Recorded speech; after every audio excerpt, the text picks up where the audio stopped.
Ever wonder how far you can push the limits of D&D 5th edition? Well, we're going to find out today when we review products by Limitless Adventures.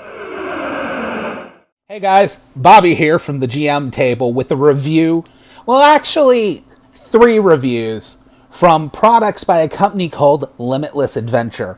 First of all, before we get into the reviews, I want to apologize for any wonky audio. If you didn't see last week's update, we're redoing the set. We have new cameras, we got different lighting setup, but Amazon lost, they have now officially said they lost it, but they lost a package with all our audio equipment as well as some of our video equipment and all that.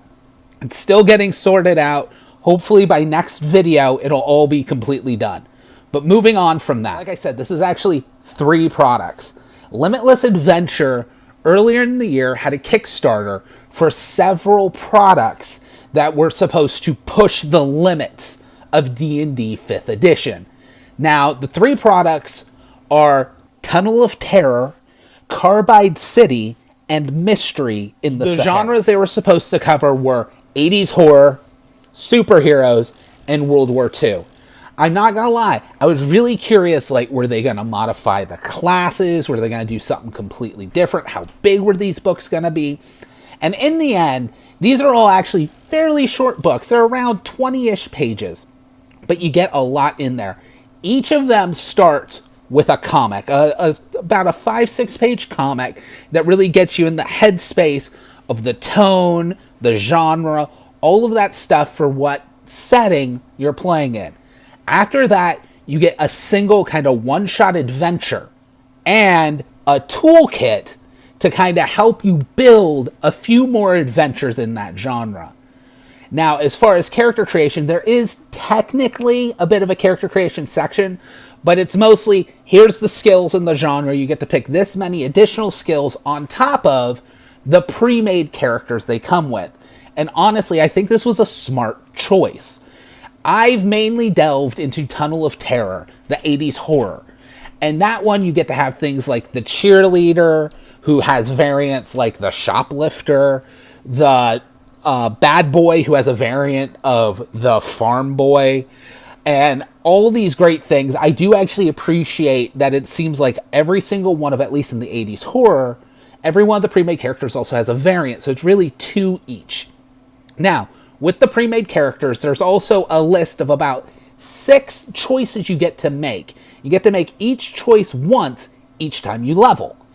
The choices are the same with all the characters, and it's things like, again, in the 80s horror one, things like getting a summer job, kind of bulking up, things like that. Everybody can take them, which is a little odd, but it does give you the ability to stretch and have a bit more advancement. In the end, it's 7 levels, which really is plenty of game for kind of these like genre-specific like mini campaigns or story arcs. I will be honest, I was hoping for something a little bigger, but with what it is and at the price point, each of these books is under $5 in PDF form. At this price point, it's really hard to beat. They're also self-contained. They do take the rules of Dungeons & Dragons 5th edition and stretch them to other genres, but you don't need any of the player's handbook, the Dungeon Master's Guide, the Monster Manual. They're all compatible, but you don't need them. And that means that there are technically 3 standalone games.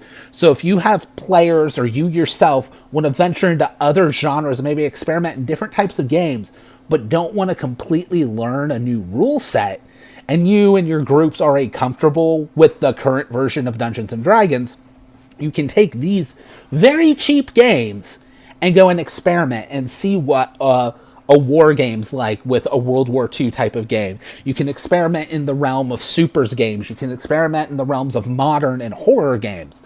And that's really, really great. There's something I really love about it.